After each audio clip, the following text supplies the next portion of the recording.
តាំងពីយើងកើតមកយើងតែងតែរៀនសូត្រថាមនុស្សវិវត្តពីសត្វស្វាប៉ុន្តែនៅពេលដែលយើងជីកកកាយកាន់តែជ្រៅទៅក្នុងប្រវត្តិសាស្ត្រនិងសែនរបស់យើងការពិតហាក់ដូចជាកំពុងលាក់បាំងអាចកំបាំងដ៏ធំមួយដែលមិនទាន់មានចម្លើយច្បាស់លាស់តាមទ្រឹស្ដីរបស់លោកដាវីនការវិវត្តទាមទារពេលវេលារាប់លានឆ្នាំនិងមានភស្តុតាងផ្លាស់ប្ដូរជាលំដាប់ប៉ុន្តែសម្រាប់មនុស្សជាតិមានការលោតផ្លោះដ៏ចម្លែកមួយដែលអ្នកវិទ្យាសាស្ត្រហៅថារយៈពេលបាត់បង់ឬ missing link ដែលមិនទាន់មាននរណារកឃើញភស្តុតាងប្រហែលជា200,000ឆ្នាំមុនខួរក្បាលរបស់បុព្វបុរសយើងស្រាប់តែរីកធំទ្វេដងក្នុងរយៈពេលដ៏ខ្លីមិនគួរឲ្យជឿការផ្លាស់ប្ដូរដ៏ទាន់ហន់នេះបានផ្ដល់ឲ្យយើងនូវភាសាសិល្បៈនិងការគិតដ៏ស្មុគស្មាញដែលសត្វដទៃមិនមានតតែសោះអ្នកស្រាវជ្រាវជាច្រើនបានព្យាយាមស្វែងរកគ្រោងឆ្អឹងដែលភ្ជាប់ចន្លោះប្រហោងរវាងសត្វស្វានិងមនុស្សប៉ុន្តែរហូតមកដល់ពេលនេះវាហាក់ដូចជាព្រឹត្តិការណ៍មួយដែលកើតឡើងដោយមានការអន្តរាគមន៍ពីកម្លាំងខាងក្រៅដ៏អាចកំបាំងណាមួយអ្វីដែលកាន់តែចម្លែកនោះគឺហ្សែនរបស់យើងក្រូម៉ូសូមទី2របស់មនុស្សគឺជាលទ្ធផលនៃការបញ្ចូលគ្នានៅក្រូម៉ូសូម2ផ្សេងគ្នាដែលអ្នកវិទ្យាសាស្ត្រផ្នែកហ្សែននៅតែងឿងឆ្ងល់ថាតើវាកើតឡើងដោយធម្មជាតិដោយរបៀបណាពិតប្រាកដមិនត្រឹមតែប៉ុណ្ណោះនៅក្នុងខ្លួនយើងមាន DNA មួយផ្នែកធំដែលអ្នកវិទ្យាសាស្ត្រហៅថាចាំង DNA វាគឺជាកូដហ្សែនដែលហាក់ដូចជាគ្មានមុខងារអ្វីសោះនៅក្នុងខ្លួនរបស់យើងតើវាគ្រាន់តែជារបស់សំណល់ពិតមែនឬ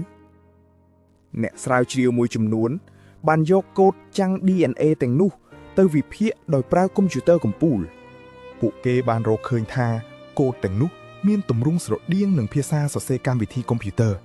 ដែលធ្វើឲ្យគេសង្ស័យថាវាជាកូដដែលត្រូវបានគេសរសេរបញ្ចូលយ៉ាងមានចេតនា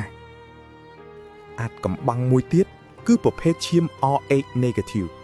មនុស្សភាគច្រើនលើពិភពលោកមានឈាម Rh positive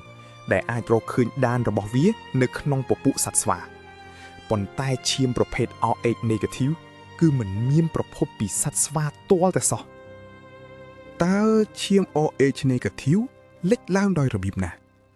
អ្នកដែលមានឈាមប្រភេទនេះច្រើនតែមានលក្ខណៈពិសេសដូចជាសីតុណ្ហភាពខ្លួនទាបសម្ពាធឈាមខុសធម្មតានិងសូម្បីតែមានញៀនពិសេសនេះជាអាចកំបាំងដែលវិទ្យាសាស្ត្រពិបាកបញ្យល់ដើម្បីរកចម្លើយ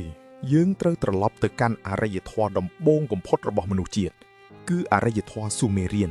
នៅតំបន់មេសូប៉ូតាមីពួកគេបានបន្សល់ទុកនៅកំណត់ត្រាលើផ្ទាំងដីឥដ្ឋរាប់ម៉ឺនផ្ទាំងដែលរៀបរាប់ពីរឿងរ៉ាវដ៏គួរឲ្យភ្ញាក់ផ្អើលមិនគួរឲ្យជឿផ្ទាំងសិលាទាំងនោះបានរៀបរាប់អំពីអានូណាគីដែលប្រែថាអ្នកដែលចុះពីឋានសួគ៌មកកាន់ផែនដីតាមកំណត់ត្រាពួកគេគឺជាអរិយធម៌ក្រៅភពដែលបានមកដល់ផែនដីកាលពីរាប់សែនឆ្នាំមុនដើម្បីស្វែងរករ៉ែមាសនៅលើភពរបស់យើងយោងតាមអត្ថបទបុរាណពួកអានូណាគីត្រូវការកម្លាំងពលកម្មដើម្បីធ្វើការក្នុងអណ្ដុងរ៉ែដ៏ជ្រៅដូច្នេះហើយអត្តទេពឈ្មោះអេនគីបានធ្វើការពិសោធន៍ហ្សែនដោយលាយបញ្ចូល DNA របស់ពួកគេជាមួយនឹងពពួកសត្វដែលរស់នៅទីនេះលទ្ធផលនៃការលាយបញ្ចូលគ្នានោះត្រូវបានជនជាតិស៊ូមេរៀនហៅថា Lulu Amelu ដែលមានន័យថាកម្មករដំបូងឬមនុស្សដំបូងតើរឿងព្រេងនេះគ្រាន់តែជារឿងប្រឌិតឬជាការកត់ត្រាប្រវត្តិសាស្ត្រនៃការវិវត្តពិតប្រាកដរបស់យើងប្រសិនបើយើងក្រឡេកមើលប្រាសាទបុរាណជុំវិញពិភពលោកយើងនឹងឃើញរឿងកាន់តែចម្លែកតំបន់ Göbekli Tepe នៅប្រទេសទូគី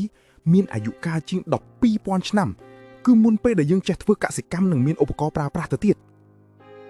តើមនុស្សនៅយុគសម័យថ្មដែលរស់នៅដោយការបរបាញ់និងបេះផ្លែឈើ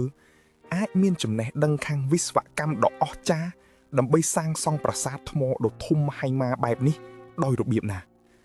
តើពួកគេទទួលបានការបង្រៀនពីអ្នកណាមិនខុសពីពីរ៉ាមីតនៅអេស៊ីបនោះទេមហាពីរ៉ាមីតហ្គីហ្សាត្រូវបានសាងសង់ឡើងដោយប្រើថ្មទម្ងន់រាប់លានតោនដែលត្រូវបានកាត់និងផ្គុំគ្នាយ៉ាងត្រឹមត្រូវឥតខ្ចោះសូម្បីតែកំបិតក៏សួកមិនចូលផងដែរអ្វីដែលអស្ចារ្យជាងនេះទៅទៀត គឺទីតាំងរបស់ពីរ៉ាមីតទាំង3ត្រូវគ្នាឥតខ្ចោះជាមួយតារានិករអូរ៉ាយ័ននៅក្នុងលំហអាកាសតើពុបបរោះយើងមានចំណេះដឹងតារាសាស្ត្រដ៏ជាក់លាក់នេះពីប្រភពណាឲ្យប្រកបនៅតំបន់ពូម៉ាពុងគួរប្រទេសបូលីវីមានដុំថ្មរឹងបំផុតដែលត្រូវបានគេកាត់យ៉ាងរលោងហើយមានរុនចោះស្មើគ្នាដូចការប្រើប្រាស់ម៉ាស៊ីនទំនើបវាជារឿងដែលឧបករណ៍សម័យបុរាណមិនអាចធ្វើបានជាដាច់ខាតក្រៅពីសំណង់យើងក៏មានរកឃើញនៅវត្ថុបុរាណដែលមិនគួរមាននៅសម័យនោះតួយ៉ាងដូចជារូបចម្លាក់មាសតូចៗនៅអាមេរិកខាងត្បូងដែលមានរូបរាងដូចជាយន្តហោះប្រយុទ្ធទំនើបនិងមានលក្ខណៈអាកាសយានសាស្ត្រយ៉ាងត្រឹមត្រូវនៅប្រាសាទអាប៊ីដោសក្នុងប្រទេសអេស៊ីបមានចម្លាក់អក្សរផ្ចង់ដែលមើលទៅដូចជាឧទ្ធម្ភិចក្រនាវាមួយទឹកនិងយានអវកាសតើវាគ្រាន់តែជាការចៃដន្យនៃការខូចខាតថ្មឬជាការកត់ត្រានៅអ្វីដែលពួកគេបានឃើញពិតប្រាកដនៅទ្វីបអាហ្វ្រិកកុលសម្ព័ន្ធដូកននៅក្នុងប្រទេសម៉ាលីមានចំណេះដឹងយ៉ាងជ្រាលជ្រៅអំពីប្រព័ន្ធផ្កាយ Sirius B រាប់ពាន់ឆ្នាំមុនពេលដែលអ្នកវិទ្យាសាស្ត្រទំនើបរកឃើញដោយប្រើតេលេទូសដ៏ទំនើបទៅទៀតប្រសិនបើយើងពិនិត្យមើលរឿងព្រេងនិទាននៅទូទាំងពិភពលោកយើងនឹងឃើញចំណុចរួមមួយដ៏គួរឲ្យភ្ញាក់ផ្អើលគ្រប់អរិយធម៌ទាំងអស់សុទ្ធតែមានរឿងព្រេងអំពីទឹកជំនន់ពិភពលោកដ៏ធំមួយដែលបានបំផ្លាញមនុស្សជាតិស្ទើរតែទាំងស្រុងរឿងព្រេងទឹកជំនន់របស់ណូអេក្នុងព្រះគម្ពីរគឺស្រដៀងគ្នាខ្លាំងណាស់ទៅនឹងរឿងព្រេងទឹកជំនន់របស់ជនជាតិស៊ូមេរៀនដែលត្រូវបានសរសេរឡើងមុនរាប់ពាន់ឆ្នាំតើនេះជាព្រឹត្តិការណ៍ប្រវត្តិសាស្ត្រតែមួយមែនឬទេអ្នកស្រាវជ្រាវខ្លះជឿថាមុនពេលទឹកជំនន់ធំនេះមានអរិយធម៌ដ៏ជឿនលឿនមួយបានរស់នៅលើផែនដីដូចជារឿងព្រេងអំពីទ្វីបអាត្លង់ទិកដែលបានលិចបាត់ទៅក្នុងបាតសមុទ្រក្នុងរយៈពេលត្រឹមតែមួយយប់ផុសតាងភូមិសាស្ត្រពីផ្ទាំងទឹកកកបង្ហាញថាប្រហែល 12,800 ឆ្នាំមុនផែនដីបានជួបប្រទះនឹងការប្រែប្រួលអាកាសធាតុយ៉ាងគំហុកនិងការរលាយទឹកកកដ៏ធំដែលអាចជាមូលហេតុនៃទឹកជំនន់សកលលោកពិតប្រាកដចុះបើអរិយធម៌ដែលរួចផុតពីគ្រោះមហន្តរាយនោះគឺជាអ្នកដែលបានបង្រៀនចំណេះដឹងដល់មនុស្សនៅយុគសម័យថ្មដើម្បីចាប់ផ្ដើមអរិយធម៌ឡើងវិញនេះអាចជាចម្លើយនៃការកសាងប្រាសាទដ៏អស្ចារ្យជុំវិញពិភពលោកទ្រឹស្ដីវិទ្យាសាស្ត្រមួយទៀតដែលកំពុងទទួលបានការចាប់អារម្មណ៍គឺ Panspermia ទ្រឹស្ដីនេះលើកឡើងថាជីវិតមិនបានចាប់ផ្ដើមនៅលើផែនដីទេប៉ុន្តែត្រូវបាននាំមកកាន់ផែនដីដោយអាចផ្កាយដែលផ្ទុកនៅបាក់តេរីនិង DNA ពីលំហអាកាសទ្រឹស្ដីនេះកាន់តែឈានទៅមុខមួយកម្រិតទៀតដោយជឿថាមានអរិយធម៌ដ៏ឆ្លាតវៃនៅទីអវកាសបានបញ្ជូនគ្រាប់ពូជនៃជីវិតមកកាន់ផែនដីដោយចេតនាដើម្បីបង្កើតប្រព័ន្ធអេកូឡូស៊ីនៅទីនេះតើយើងគឺជាការពិសោធន៍ដ៏ធំមួយមែនទេមានអ្នកស្រាវជ្រាវចិត្តវិទ្យាខ្លះអះអាងថាមនុស្សជាតិយើងគឺជាពូជសាសន៍ដែលមានជំងឺបាត់បង់ការចងចាំយើងបានភ្លេចទាំងស្រុងនៅប្រភពដើម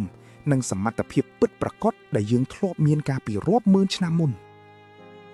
មានអ្នកស្រាវជ្រាវចិត្តវិទ្យាខ្លះអះអាងថាមនុស្សជាតិយើងគឺជាពូជសាសន៍ដែលមានជំងឺបាត់បង់ការចងចាំ